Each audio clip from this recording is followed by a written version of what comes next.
Well, I'd like to extend my welcome to everyone this afternoon to the first of our spring 2016 risk regulation seminars.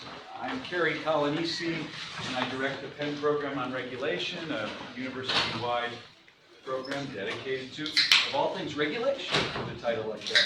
And we're very pleased to work together with the Wharton Risk Center. Very grateful that you host us here for these seminars. I wanted, before I turn things over to Howard Kunruth, who's the director of the Wharton Risk Center, wanted to alert everyone to the next two seminars that will be scheduled for this spring. On March 1st, Maureen Cropper at the University of Maryland, a distinguished university professor of economics, will be speaking on another environmental regulatory issue, the net benefits of the acid rain program. So if you're interested in finding out how well emissions trading at a national level actually turns out, that will be one not to miss. And then in April 5th, we will have Detloff von Winterfeld from the University of Southern California here to talk about some of the latest research on risk analysis being done with respect to homeland security and terrorism risks. So we have quite a lineup still to come, but you're all here for an exciting talk and discussion of the Paris Agreement. So with that, I will turn things over to Howard Kunruth. Well, thank you, Howard. Thank you, Kerry, and let me welcome all of you, and I think you're in for a really exciting afternoon. It's a joint presentation with Jacquet and Dale Jamieson. Let me say a brief word about them. Jacquet is an assistant professor in the Department of Environmental Studies at NYU, a social scientist who's interested in large-scale transboundary cooperation dilemmas, especially overfishing, which I know you've done some fair amount of work on, as well as climate change, which we'll be hearing about today, and the internet. She's author of Is Shame Necessary?, which may have something to do with some of the remarks that you'll be hearing. Are we going to shame people into doing the right thing? And the evolution, function, and future of the use of social discipline. Dale Jamieson, who I've known for a number of years now, is a professor of environmental studies and philosophy and chair of the Environmental Studies Department at NYU. He's the author of, and listen to this title, it's an important one, Reason in a Dark Time, Why the Struggle to Stop Climate Change Failed and What It Means for Our Future, which you'll hear a bit more about today, and several other books. He's also edited books, one of them being Reflecting on Nature, Readings in Environmental Philosophy. Now let me just say a few words about on a personal note, because Dale and I were together when I was on sabbatical at the University of Colorado and had an opportunity to have a number of dialogues on issues of social importance. And I always felt, coming out of that there was a new way of thinking about problems that I would not have had I not interacted with Dale. And so it's really my pleasure to introduce both Dale and Jennifer today.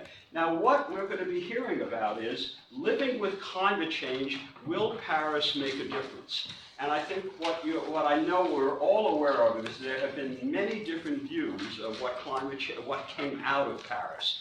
There are some who say, you know, we didn't have any binding agreements, it's a failure. There are others who said, look at all the countries having come together and signed an agreement here, and there are opportunities. And I think what I'm looking forward to is getting both Jennifer and Dale's view on what it means to make the climate change conference, the COP21, a success, so that we can all say we're really taking the right steps. And so without further ado, please join me in welcoming Jennifer.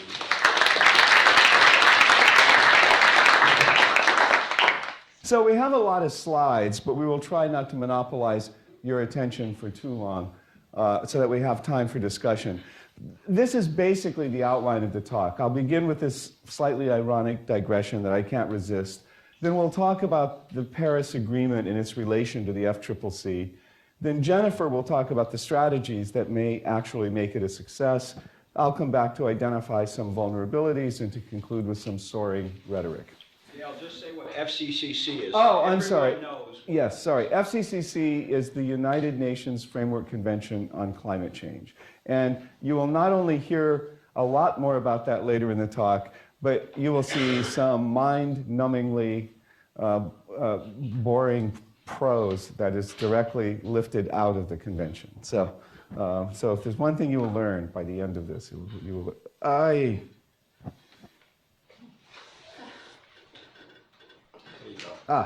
okay. Right. Okay. So, so Howard is right that there are sort of kind of mixed views about what we're going to get out of Paris, but really sort of the first impulse, the first wave of publicity was about the enormous success that Paris was. Paris Climate Change Agreement, the world's greatest diplomatic success, according to The Guardian. You know, you see these really interesting people who I'm going to talk about all holding their hands like they've just won the World Welterweight Championship or something along those lines. You know, Tom Friedman says the Paris Climate Accord is a big, big deal. And nothing we say is really going to be in disagreement with this. And of course, you know, the world was especially, I think, happy to have a climate success after the debacle of Copenhagen. And I always love this picture because it's a real, oh my God moment for the kind of leadership of the world. Everything has sort of fallen apart. The so-called Danish text, you know, has been leaked and everyone is freaking out because they haven't shared it with the developing countries. Everything is falling apart. And then you have about 6 or 7 of the most powerful people in the world sitting around a room saying, how do you spell ratification? You know, I mean, they're all like trying to scrawl something out to create the Copenhagen Accord so that the whole thing doesn't just crash and burn. But of course, from the point of view of much of the world, Copenhagen did crash and burn. So everyone was ready for a success in Paris. You know, I mean, people often say the UN is too big to fail, and in a way, the Paris Climate Conference was an example of this. Now, Surya Sethi, who is actually a former Indian diplomat, who actually is quite critical of the agreement. He really dislikes the agreement. He thinks it's going to fail. He thinks it's bad for India. And even Surya Sethi says, the French... Vive la France. Okay. Anyway, Surya Sethi is essentially incredibly fulsome in his praise, particularly for the French. The French, especially Francois Hollande and Laurent Fabius, deserve the appreciation of the entire world for avoiding the Copenhagen-like type embarrassment. Gracious, enlightened hosts, every tool of statesmanship and diplomacy. This is a first for climate. Vive la France. Okay. Now, I'm not wanting to take anything away from this, but where was I? Oh, yes, Vive la France. Now again, I mean, I love France. It was a big success in many ways. It's all a complicated issue. But when I see these guys on the stage and all this going on, I mean, I think it kind of helps to remember something. This is the Rainbow Warrior, which was a ship that was bombed by the French Secret Service in Auckland Harbor in 1985. This is the Spanish photographer who was killed in this act of state-sponsored terrorism against an environmental organization. This is his daughter holding a picture of her and her father before he died.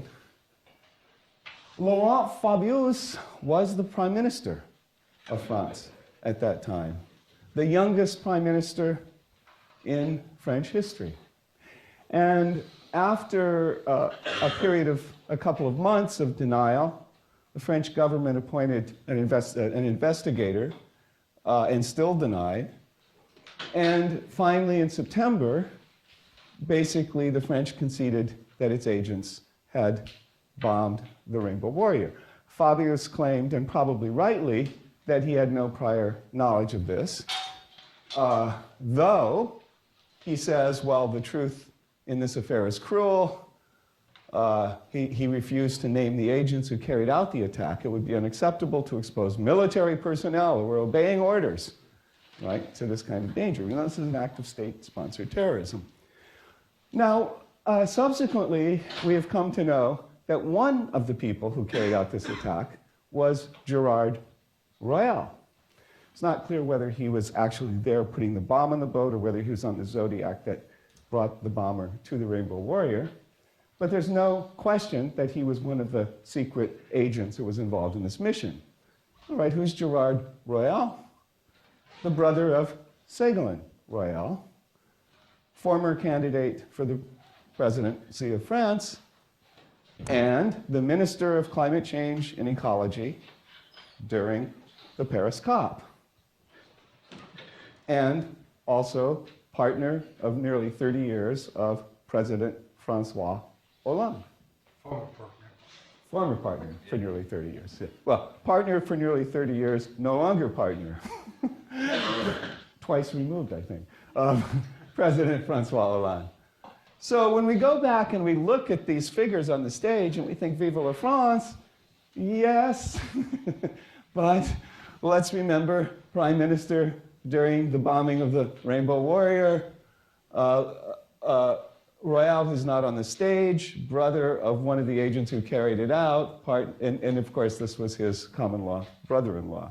It just, again, takes nothing, it's a digression, takes nothing away from the events of the moment, but it might at least prime us for a bit of sobriety in evaluating what went on in Paris in December.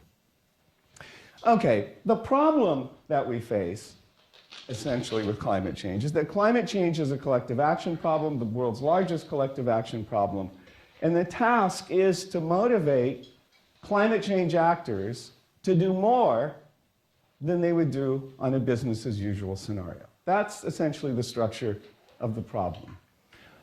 And there are two basic ways of trying to do this. One way is bottom up, where it's a matter of self-imposed voluntary commitments with transparency and regular review. This is the approach that's characteristic of trade agreements, or what's called top-down, to align individual interests with collective interests by solving assurance problems through legally binding obligations, for example, in the CITES Treaty. Now, there's a lot in the literature that sort of pulls these two apart as being extremely different approaches. It should be remembered that in a world of sovereign states, action is always to a great extent going to be bottom up, and so we shouldn't really exaggerate this difference.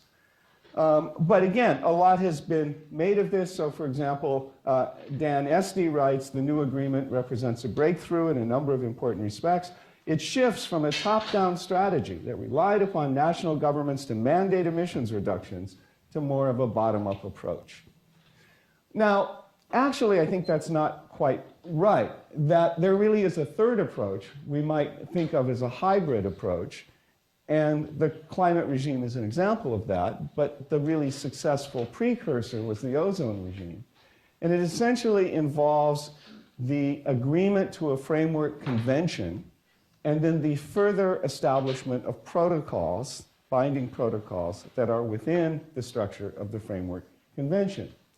So when it comes to the case of climate, we had the Framework Convention, which was agreed to in Rio in 1992. There were all sorts of voluntary commitments written into the Framework Convention that I'll talk about in a minute. It was clear that they were not going to be kept, particularly by the United States. So in 1995 in Berlin, the countries, the members of the COP basically said, we're going to agree to a protocol with binding emissions reductions, which they did in Kyoto in 1997. And although there's more to be said, I think, on behalf of Kyoto than typically gets said, the fact is it was radically insufficient for addressing the problem. And so now we get to Paris in 2015, and to a great extent, this is a return to the bottom-up approach that is in the Framework Convention in the first place. And now, what is essential? What are the key points of the Paris Agreement? Well, one is to hold the goal of global temperature to below 2 degrees centigrade. It involves voluntary pledges from all parties to curb emissions. One thing that's interesting is the long-term global goal is net zero emissions, and this is not a global goal. This is a goal for each individual country. There'll be a stock-taking meeting every 5 years. There'll be money for adaptation. And there's also some language about loss and damage. Loss and damage is the kind of euphemism term that's used in the climate regime to talk about the losses and damages that some very poor countries, low-lying states, for example, have suffered, will suffer as a result, essentially, of other people's emissions. Now, it's reasonable, I think, to ask what the Paris Agreement actually adds to the Framework Convention. Since, in effect, what's happened is we had a Framework Convention, we had a protocol, we decided that didn't work very well, it was insufficient, and now we've essentially gone back to a more bottom-up approach. What does it really add? Well, I want to suggest that it actually adds less than you might think in terms of the legal architecture. It makes some things more specific, so the objective of the Framework Convention is stabilization at a level that would prevent dangerous anthropogenic interference with the climate system.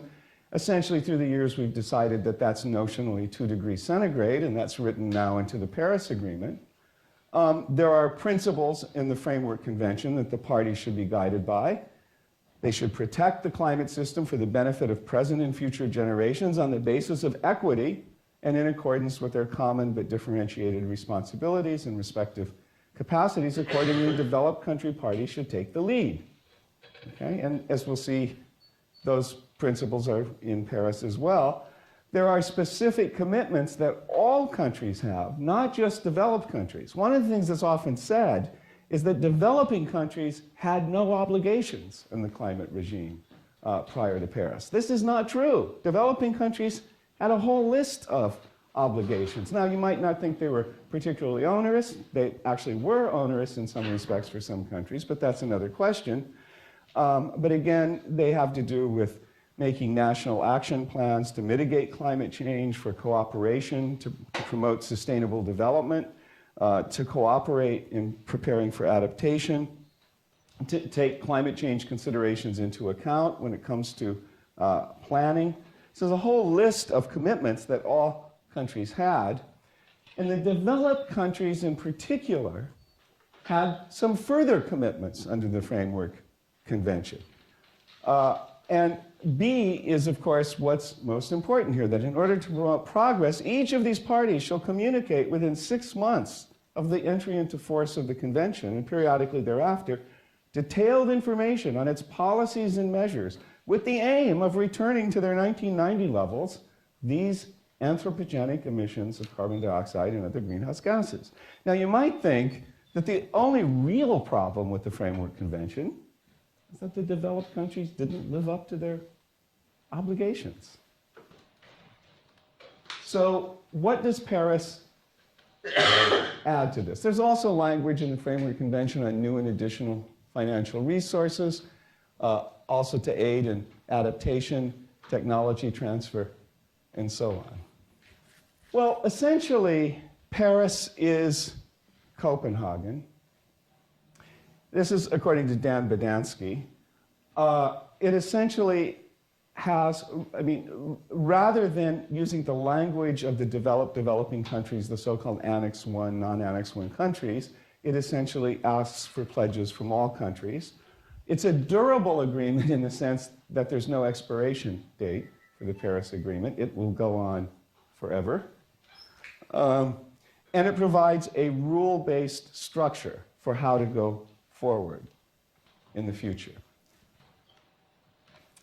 Now, where does this leave us? Well, on sort of business as usual scenarios, we were looking at about a 4.5 degrees centigrade increase in temperature. By the way, I want to say at the outset, when you see charts like this, generally don't believe them.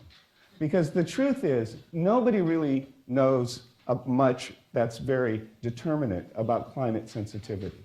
Climate sensitivity could be much greater than we think, it could be less than we think. These are sort of best guesses about climate sensitivity and how different levels of greenhouse gases actually map onto this very abstract number, which is mean surface temperature. So this is very, very rough estimates. People tend to treat them like, these are real sort of facts in the world, but they're just rough estimates. So business as usual, you get about 4.5 degrees centigrade. If you follow current policies that are in place, you get about 3.6 degrees centigrade. If you look at the Paris pledges, you get 2.7 degrees centigrade, right? So even though Paris says we're going to hold below 2, we really want 1.5, actually in the basis of the pledges we have, it's 2.7. So there's going to have to be, for Paris to really work in its own terms, there's going to have to be both a ratcheting up of ambition and a keeping of the commitments that are made, even to the higher levels of ambition. And as you can see from this chart, well, a lot of work remains to be done by the EU, and certainly by the United States. A lot of work is going to have to be done by China, by India, and by other developing countries. And when you think about how hard it is in our domestic political system and all of our problems and so on to actually get on this pathway for the United States, this gives you some idea of how difficult it's going to be for countries like India that still have about 300 million people who have no access to electricity. So this chart just simply summarizes the kinds of improvements, the kinds of changes that are going to have to be made by countries in various categories. But I think I'm going to just skip over that very quickly, and my colleague Jennifer Jacquet is going to explain to you how this will be done, if it is to be done. That it could be done, yes. Let me turn on my microphone. Testing, testing. Okay, can you hear me? Okay, great. So one of the ways that it could be done, I think, with this bottom-up approach, so in the top-down approach, we have the sanctions, right? Sometimes financial, sometimes trade. And in the bottom-up approach, the argument is, what do we have to hold people to their commitments? And this is why a lot of people actually expressed disappointment with Paris, that it wasn't legally binding with sanctions.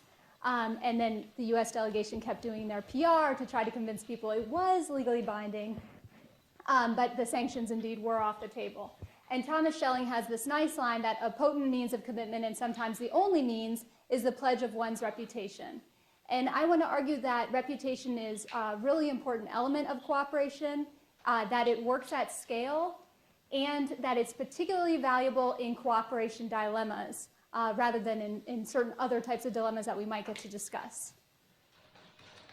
And so instead of calling it pledge and review, which is essentially the approach of the Paris Agreement, some even called the Paris Agreement a name and shame approach, that this was going to mean that people who did not live up to their commitments would be shamed in the future.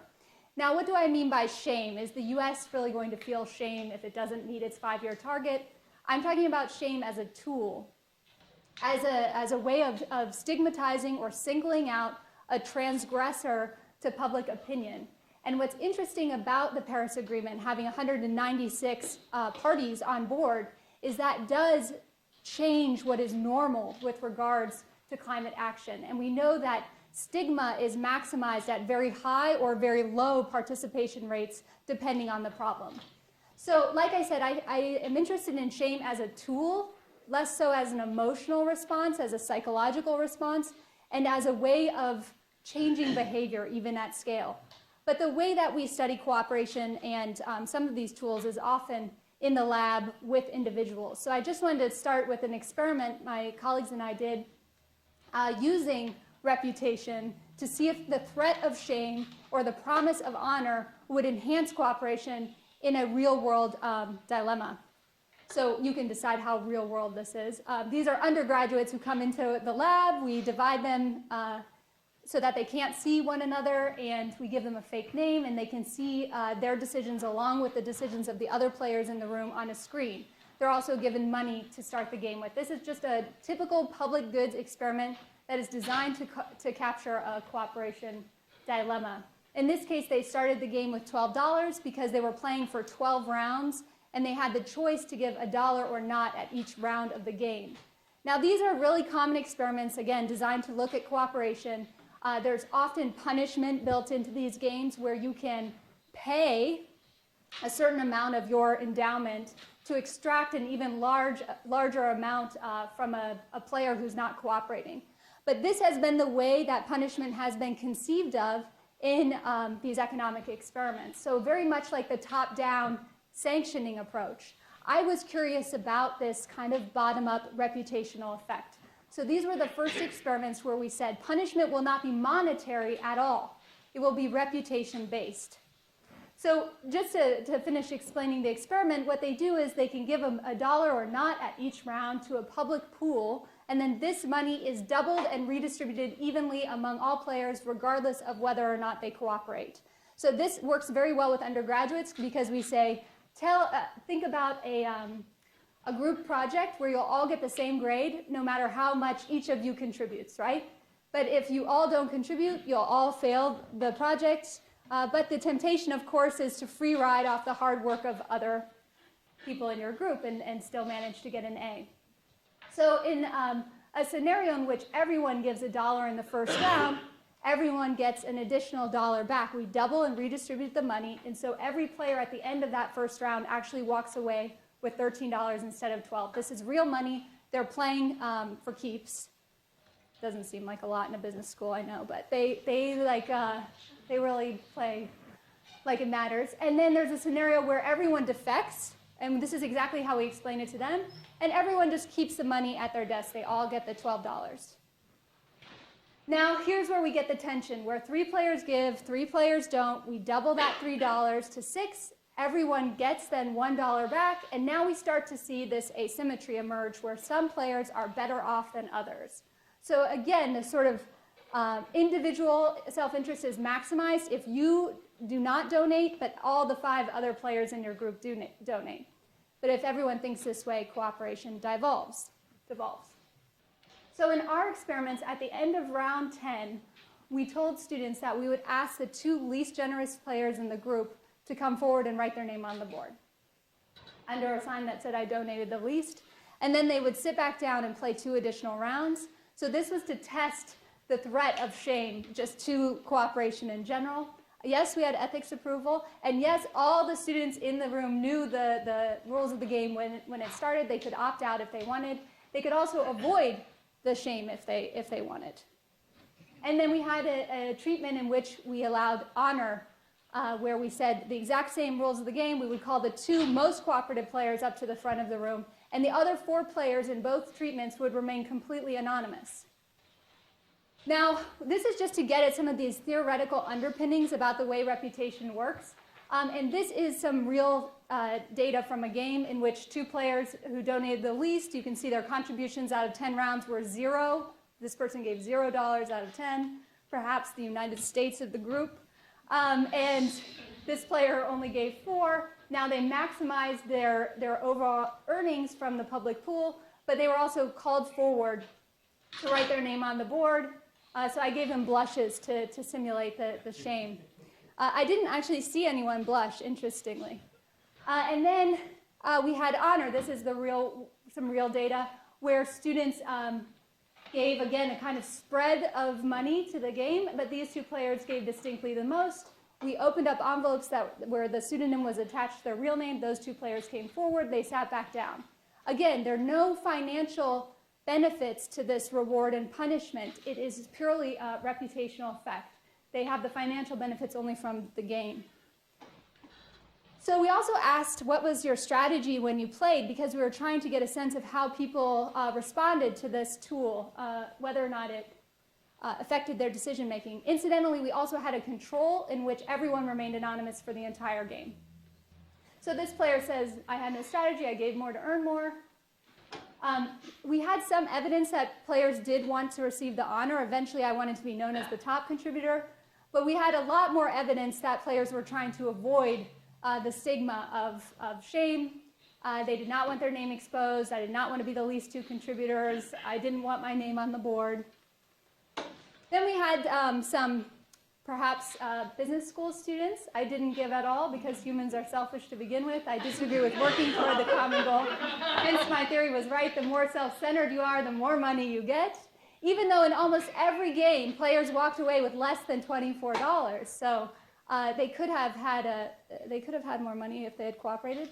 Also, perhaps living near us now on Wall Street, make sounds with coins and envelopes before handing in, but contribute nothing. So we were playing with the Canadian loonies. These are the people in Vegas right now. They contribute randomly. If it was heads, they donated. If it was tails, they wouldn't. They gave in even numbers plus the lucky number 7. Of course, this drives economists crazy for the kind of decision making.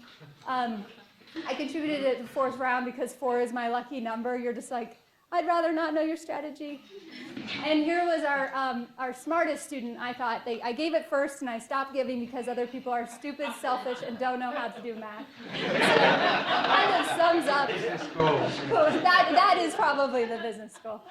These are actually all math majors as well, so. So here are the results from our work that shame and honor both enhanced cooperation about 50%, which was significant, especially because there was just that binary choice between giving or not in each round relative to the anonymous control.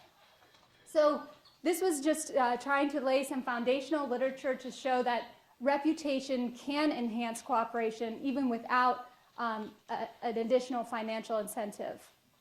And what we know, basically, anecdotally, it's much harder to study groups in the lab, but that reputation does scale then to the group level, that businesses, countries are making some decisions based on the threat of stigma or reputation. It may have been at work in this campaign, which highlighted, it was called the map of shame. It was Amnesty International and a bunch of other human rights organizations highlighting the countries around the world in 2004 who were still executing juvenile offenders. It may have tipped the scales in some states, maybe even played a role in the Supreme Court's decision to outlaw that behavior in 2005. And we see shaming at work regularly in civil society broadly. So here's a campaign to shame the financing of mountaintop coal removal in Appalachia. This was for JP Morgan Chase. And this one was a campaign really targeted on Barclays. And this campaign had been going on for at least 8 years. And just last year, Barclays announced they would end the financing of mountaintop coal removal from their portfolios. And shame works obviously best, as I mentioned, with those high or low participation rates, but also when there's a really clear norm around what behavior is expected. So an interesting case I'll just tell you about is voting. So in the US, we have less than half of people voting in non-presidential elections, right? So we actually have pretty low participation rates, but the feeling that people ought to vote is very widespread. Like 87% of Americans believe that you ought to vote even though we're not voting. So this element of expectation also changes the shame and honor game, because you can have low rates of participation but high expectations, and this can catalyze the tool. And this arguably happened in advance of Paris. So some of you probably saw the Guardian's massive campaign. It covered their web platform and their print paper with this oil slick. We know about the enormous efforts by all sorts of actors within society, NGOs, religion, the business sector, executive power, and leaders more generally religious and otherwise. And even at COP21, which I managed to attend for a few days, where I was looking for stigma and honor at work, some of you may know about the Fossil of the Day Award, where they present the biggest defector in the negotiations that day. So it's at 6 p.m. every day. You can go and watch this announcement about the fossil of the day, the worst country, and they explain all the reasons why they're highlighted as the worst that day. It's a very well-attended event at COP21. People are very interested in this information. And some side events were going on as well. This one was a mock trial, although the organizer said, "We assure you this will not be mock forever," of a trial of the people versus ExxonMobil for their role in climate denial and beyond. But in the lead up to Paris, I think we have kind of a good indication of how reputation may be catalyzed post-Paris, because there was an effort, again, this expectation that countries would submit their INDCs in advance of the COP. So they're national determined contributions, what is it? It's individually, well, whatever. I'm always forgetting what that term means, but what they plan to pledge. And so Cristiano Figueres was really active on Twitter always, like really promoting who had submitted and giving a lot of honor to these countries. And then even in advance of Paris, let me go back. Oh, they posted the INDCs then on the FCCC website, and then civil society groups took that information and would make infographics of who had committed what, like Dale pointed out, kind of what these commitments meant to the overall different goals, but also just kind of binary who was actively participating in advance of the conference. So 184 parties did submit, and only 196 were involved overall. So that was kind of a major effort where there was no top-down sanctions involved with having to submit. It was purely kind of peer pressure in the international community. And then after those were all submitted, we had civil society groups tracking how well those commitments lived up to certain kinds of expectations. So here it was about the 2 °C limit, and they ranked countries inadequate to role model, although no one achieved that level. And then sometimes the US, this was in Nature Climate Change, would get additional scrutiny because emissions are asymmetric, and some countries, I think, wind up getting more scrutiny than others. And then some groups said, well, we're more interested in whether or not groups are committing their fair share. Maybe the 2-degree target wasn't their biggest priority, and they also reviewed countries and highlighted the worst in terms of fair share, as well as the best. But they were singling out countries who were not living up to either their commitments or what these people thought they should have committed to. And of course, I think the exciting thing post-COP is also the various ways that we're conceiving of responsibility and using stigmatization beyond just the nation state. So we have now also the idea that individuals or NGOs, and especially NGOs are probably more important in terms of using the spotlight than being the target, but various levels of involvement. So rather than the nation state as being kind of, I think, the traditional way of seeing emissions, we could conceive of it as individual emissions, which has been done, showing that 1 billion high emitters are really responsible for the vast majority of climate change. We could single out, as researchers have done in the last few years, the investor-owned corporations that are most responsible for climate change. The Guardian did a nice visualization of the top 90 producers broken down into nation-state, state-owned, and investor-owned corporations. If you target in on that investor-owned, then you can see the breakdown even further. This is the kind of I would argue, shaming that is going on in sort of the 2015 landscape. And Dale has made the point in the paper, which I think is really important, that one thing that's fundamentally different between 92 and now is 30 years of experience that gets us thinking really about who is really responsible and how will we get them to change their behavior. This is another campaign I'm looking at closely and really like. It's a group called BankTrack. They single out, rather than the investor-owned corporations, the banks that are financing them, and especially in this case, they're highlighting the top 20 coal banks of 2005 to April 2014. JP Morgan Chase is really the worst on the list.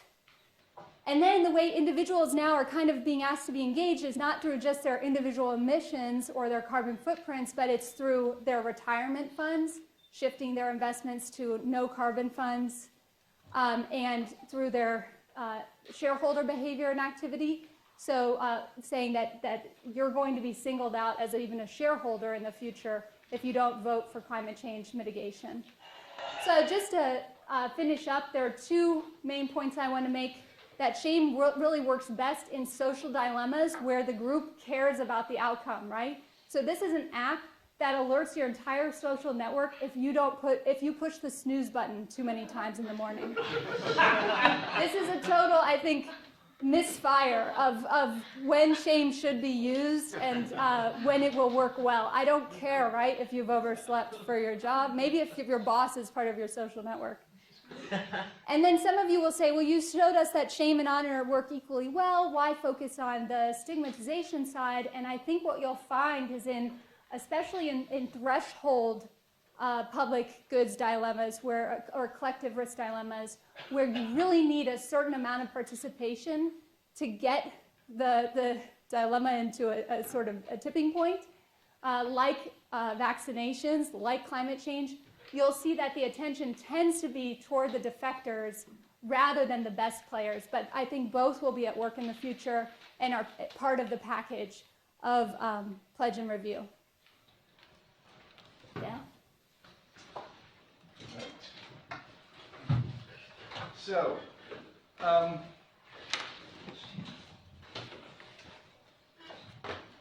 to wrap, one way of summarizing what we're saying is, yes, the on button, is to say that if Paris succeeds, it will not be so much because of the text, but because of the context of what's going on outside the agreement itself. But the agreement is vulnerable, and the process is vulnerable in a number of ways. The Paris Agreement is actually built on the back of the US-China bilateral agreement and of 2014.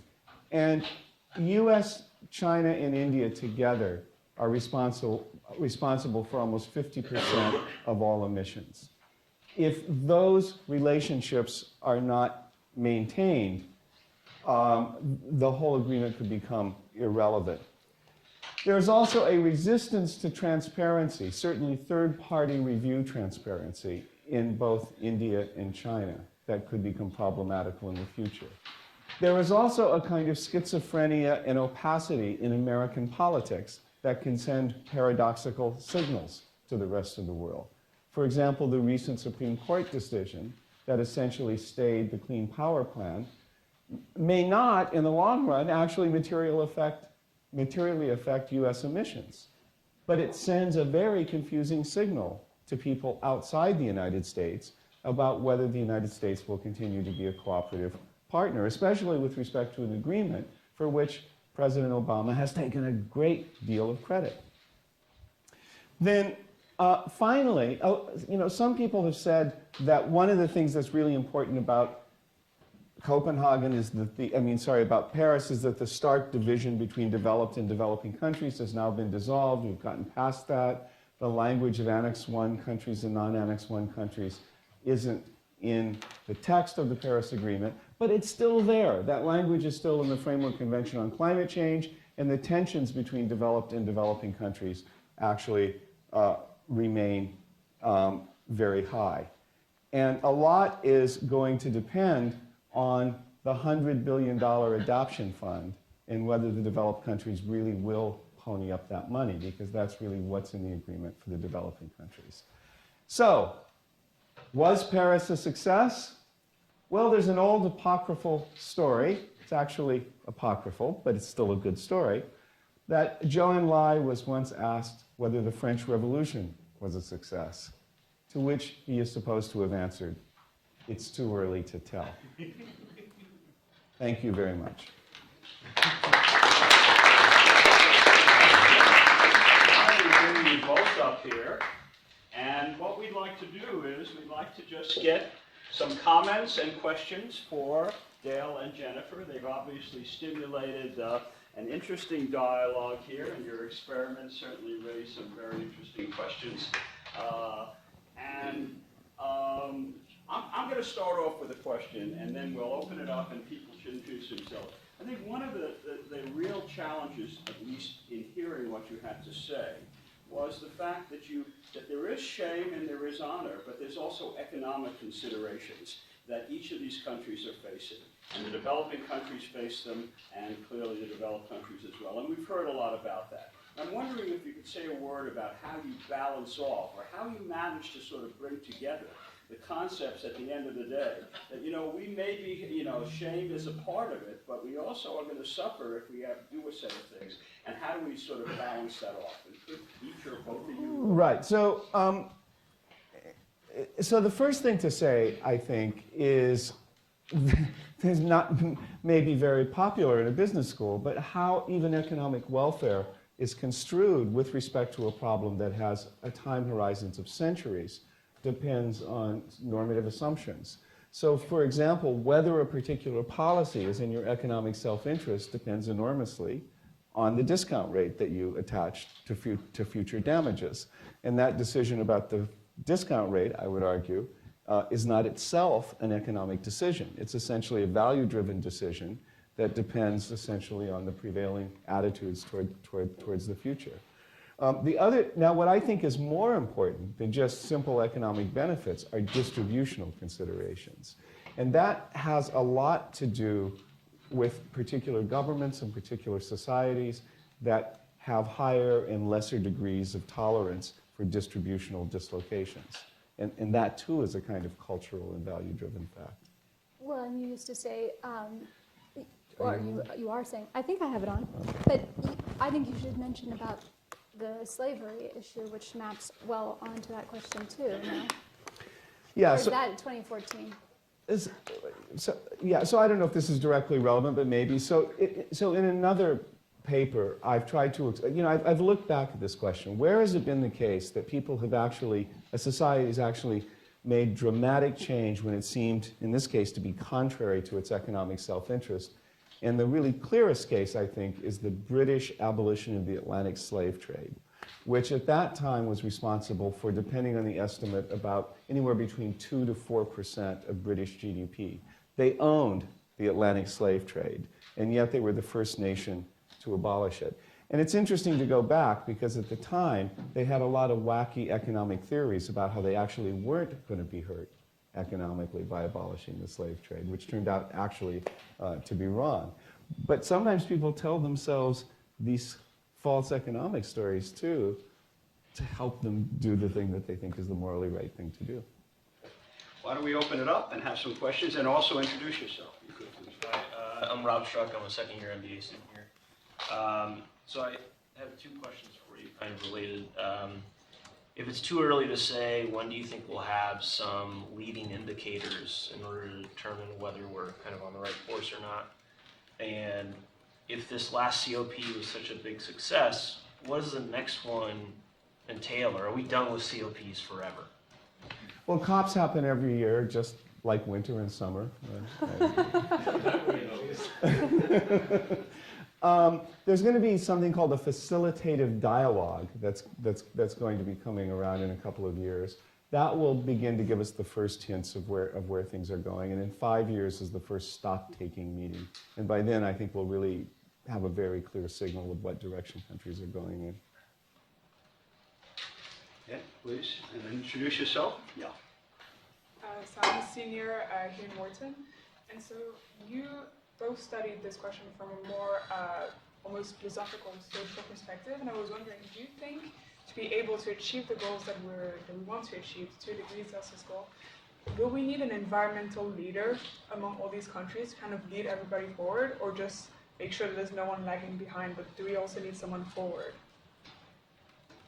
Well, I think the key relationships are China, India, and the United States. And then you get accretions around, important accretions behind that. But particularly the bilateral relationship between the United States and China, I think, is key to making this whole thing work.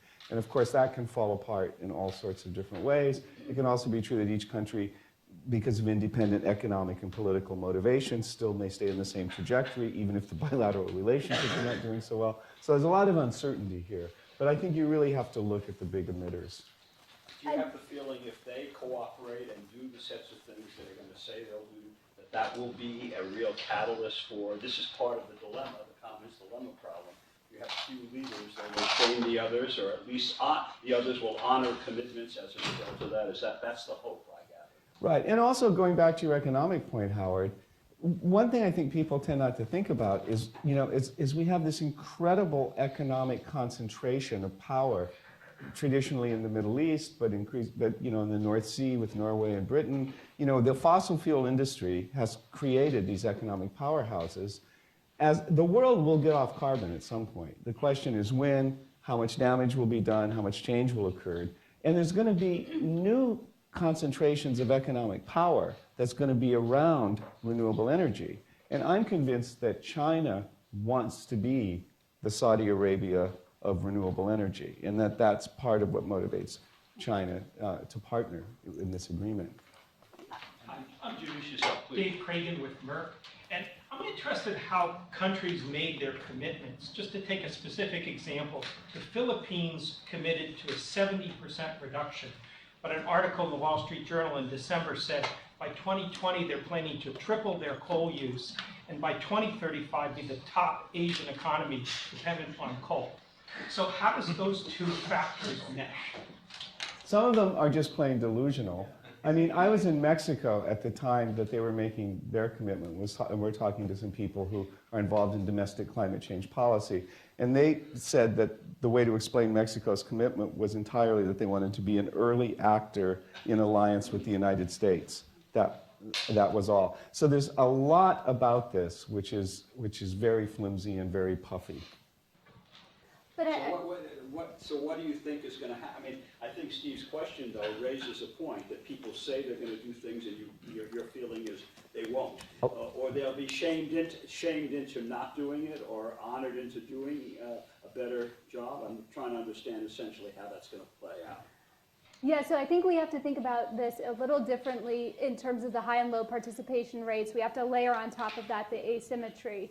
And I think this gets to your point about leadership that gets interesting. So if we take two scenarios, one in which US, China, and India do everything, maybe we're less worried about the defection of the other 193 parties. But if we have an inverse situation where China and India or US are failing to live up to their promises and the other 193 are, then we have a different context, I think, where these, which may or may not matter ultimately, but I do think we have to think about them in sort of with the asymmetry in mind, you know, completely. Philippines may or may not wind up being a... I mean, there are going to be, I mean, some countries are not going to live up to, I mean, it's that simple. And I think Jennifer's point is it won't matter in some cases and it does matter in others. There's also going to be economic tipping points in this whole process that are going to be very important. And I mean, God knows, I'm never mistaken for an optimist. But what looks impossible for the Philippines now might look very different if the world got on another path over the next 2 decades towards renewable energy. The economic payoff structure might actually look different then. And there's even some evidence today that it's really competitive in certain ways with respect to coal. Please. I'm Charlie Howland. I've got a cold. My day job is as a lawyer for EPA. My night job is I teach a course here in regulation and in energy law at Villanova Law School. I found myself feeling a little bit dubious about the merits of the experiment, but since my brother-in-law does the same kind of experiments, I should defer to him. Isn't there a much better experiment that's been run since 1986? And I'm curious if you've looked at that. And that's the role of shaming potentially toxics releasing. Yeah. Right? Yeah, So is there any news? So the toxics relief inventory basically requires folks to disclose perfectly legal emissions. And the anecdotal evidence is very strong that folks have been told, hey, your number one job, Mr. Plant Manager, is to get us off the top 10 list. But it all seems to be anecdotal. I guess my question is there any research that's going to the role of shame in particular in achieving environmental goals? And my sub-question would be, and maybe this gets to my just not understanding your high versus low participation rates, but isn't the relevant shamee the individual emitter, not the country? But I guess I'm not sure about that. I found myself curious about the role of shame to the nation state versus to emitters. Yeah, so I like the TRI a lot, and I thought I have written and researched it a bit. And one thing is that the TRI, like the Paris Agreement, is a transparency agreement.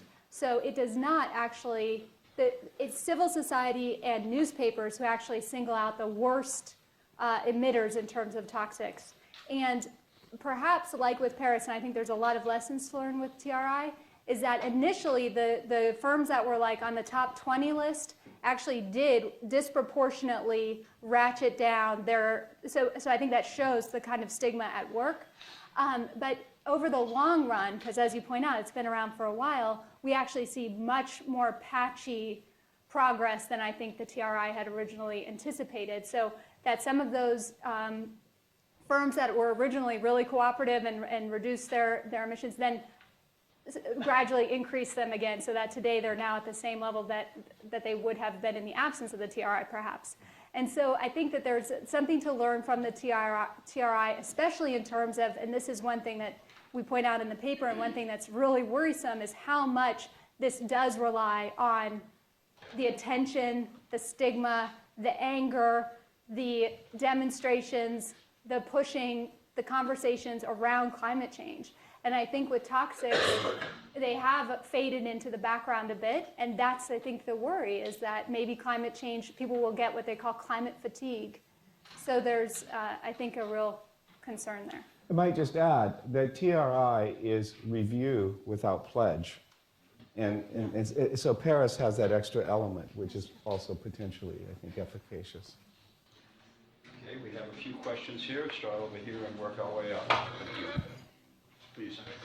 My name's Harrison. I was curious about the projections that you were showing. Do those account for the projections for like overpopulation and for countries that are currently going through industrialization?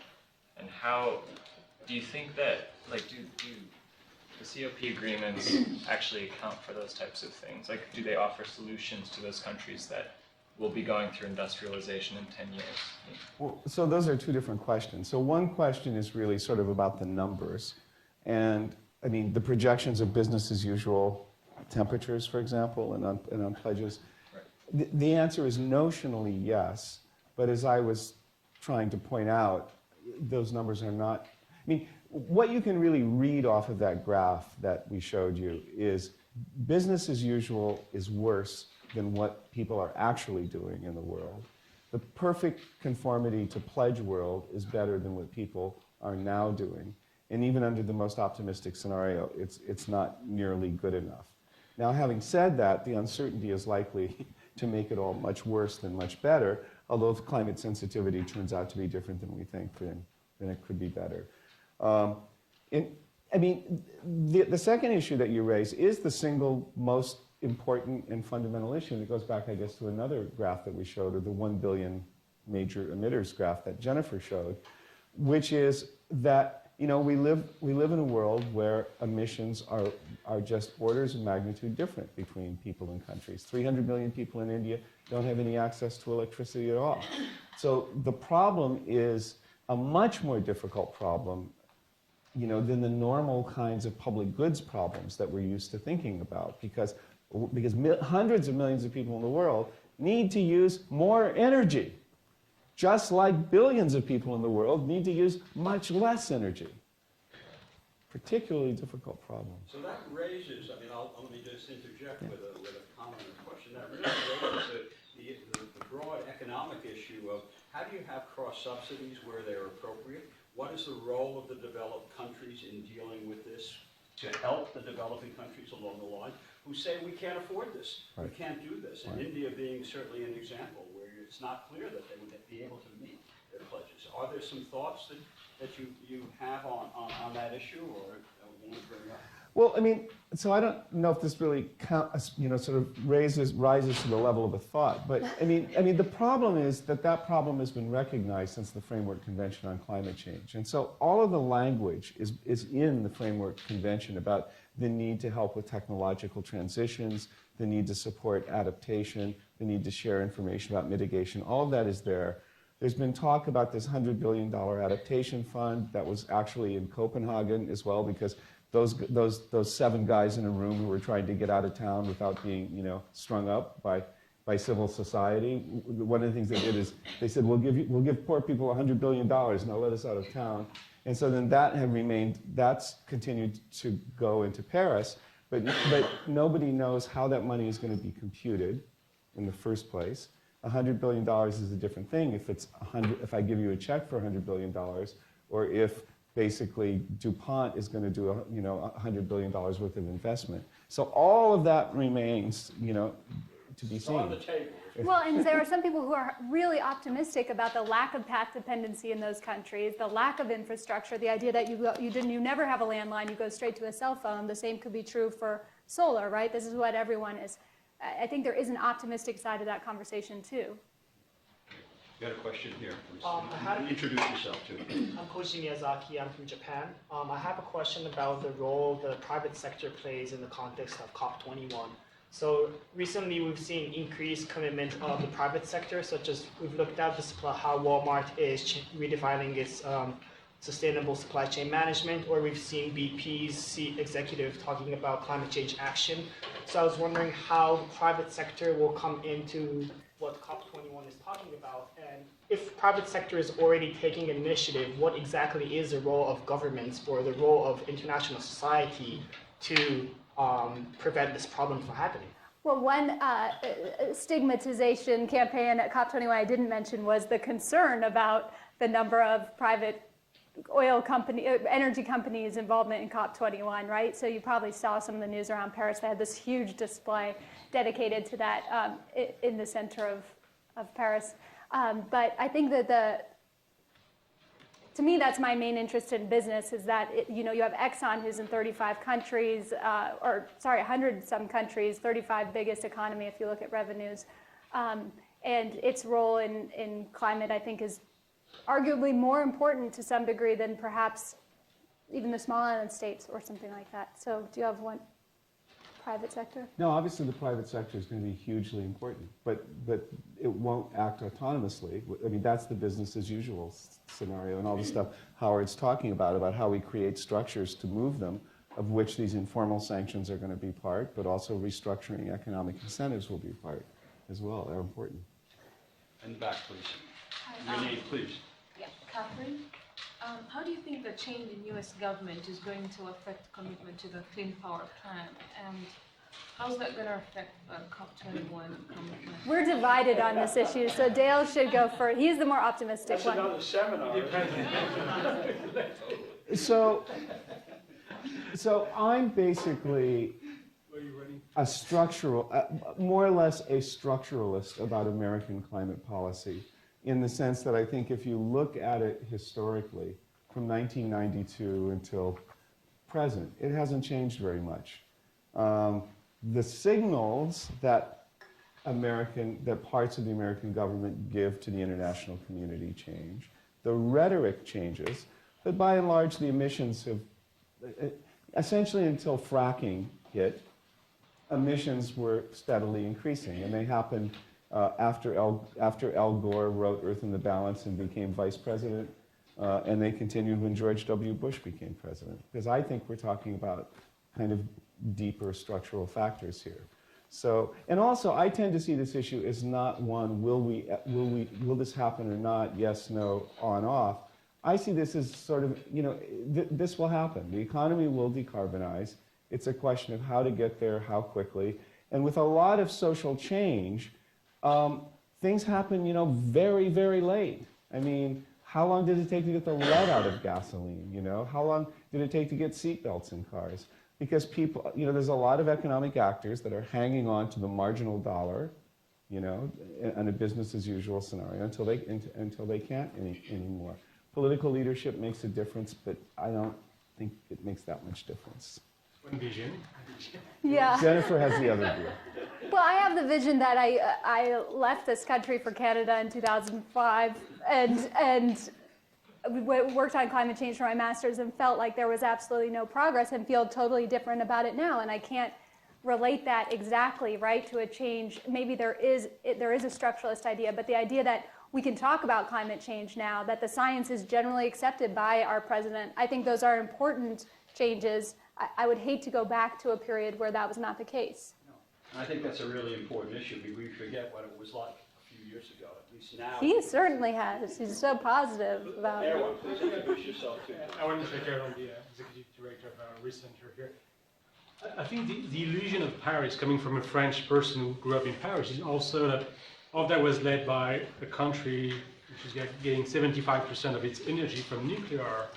So, I mean, you talk about this question at the beginning. I'm not going to enter into your discussion, but I could.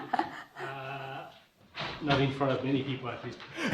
But that's very interesting that, the success coming from the country, it's really a diplomatic effort, more than an economic effort, Right. more than a social. And France is is great at that, or used to be even greater at that. So for the current administration in France, it's a great diplomatic success. Is that a great trade success? No. Are we going to sell more nuclear facility? No. The point I was going to make with the COPs, and you've been to a few of them, you stopped going there, there's the illusion that we give governments a lot of power over their people and economy, when in reality, many of them don't have that power anymore. So you get them together and you believe that even the vice president going there, the president going there, will come back home and say, let me tell you what to do. I mean, that's called dictatorship. We don't have that here. That doesn't work very well. So one thing we were talking before coming here is, if you had to think about where the real power is today to influence, I mean, the people, obviously, but also who's driving ExxonMobil economic agenda, the shareholders of Exxon. Who owns Exxon today? To me, that's the most concrete question you can ask. And who owns Exxon today by large order of magnitude? Pension funds, insurance companies, big asset managers. If you take the BlackRock and the Vanguard of the world, and you convince them to move in one direction, they own 10 or 15% of these big oil corporations. That's the point that you can address by convincing these people. If you can convince the senior management of these big asset management firms, it's a big winning proposal, at least on the private sector side. Otherwise, you're going to knock at the door of Exxon and Conoco and BP. They're not going to do anything until their big shareholders actually tell you to behave differently. Well, I think a structuralist might argue, though, that a certain type of person is selected to be in that position. Yeah, I mean, 3 points. One is the kind of way of taking your point on board is to say you've given us another focus for where all kinds of sanctioning, informal and formal, can actually be applied. It's another pressure point. The second point, though, that I would make is the climate change issue is occurring against, I think, a very large background, which people often talk about as problems of the Anthropocene. And the problems of the Anthropocene are characterized by the fact that we're living in a highly technologized, highly consumptive mass society of more than 7 billion people.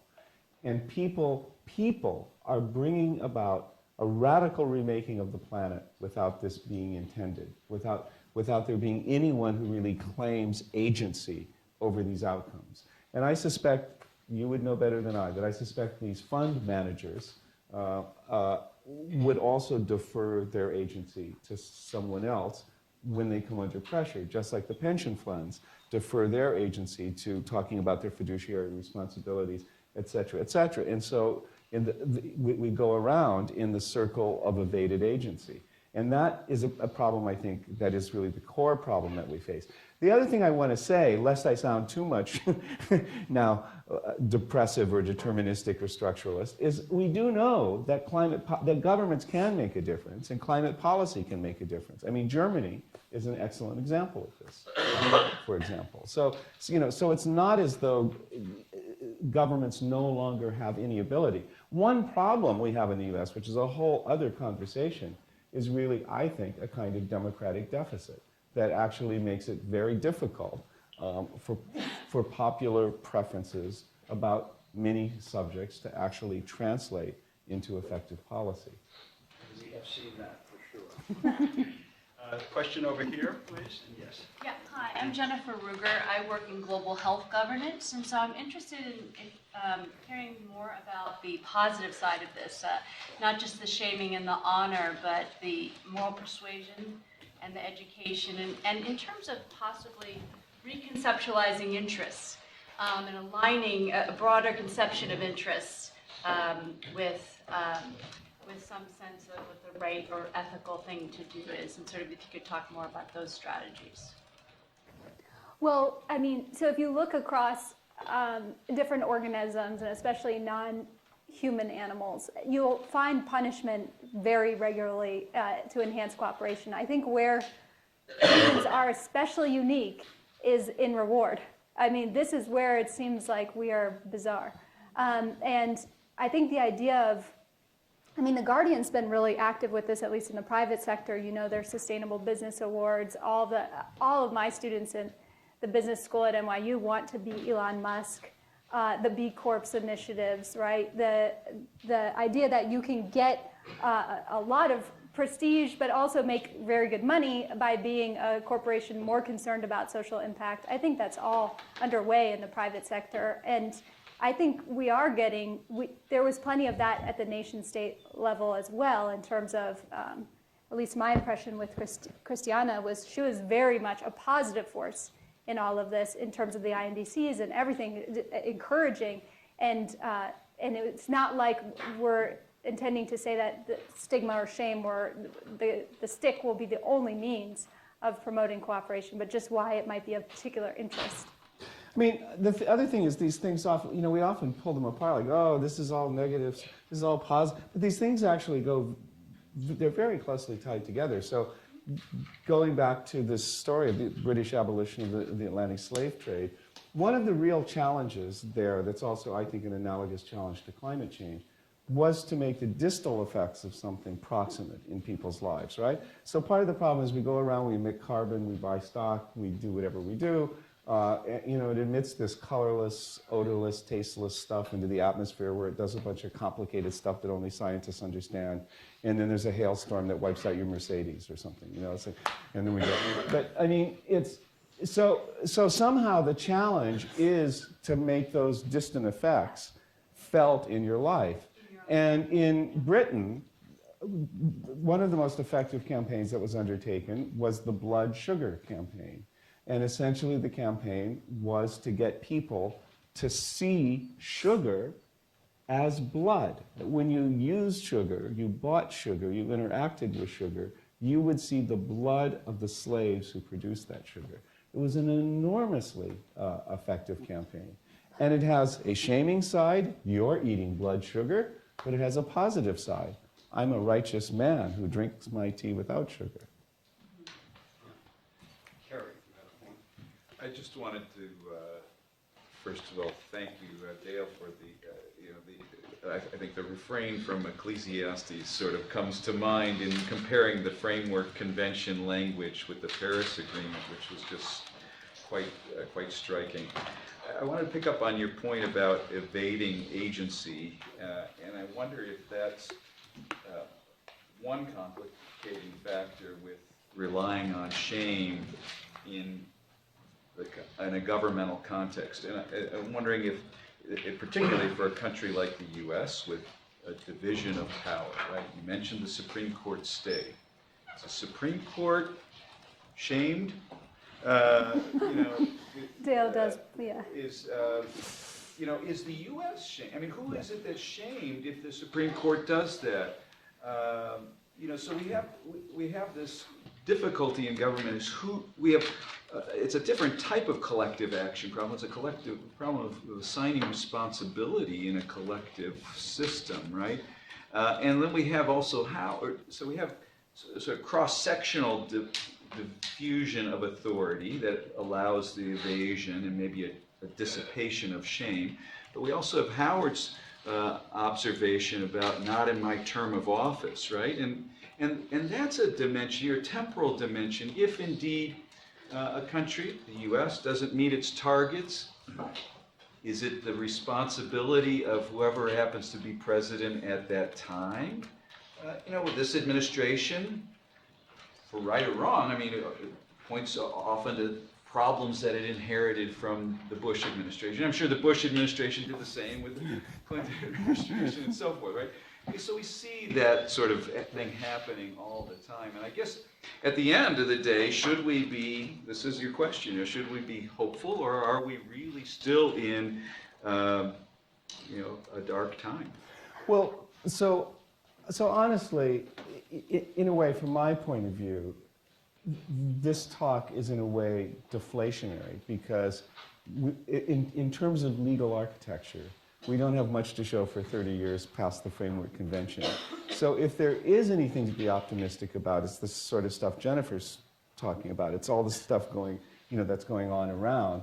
And even there are points of vulnerability. I mean, some just have to do with the weakness of these mechanisms that we've talked a little bit about.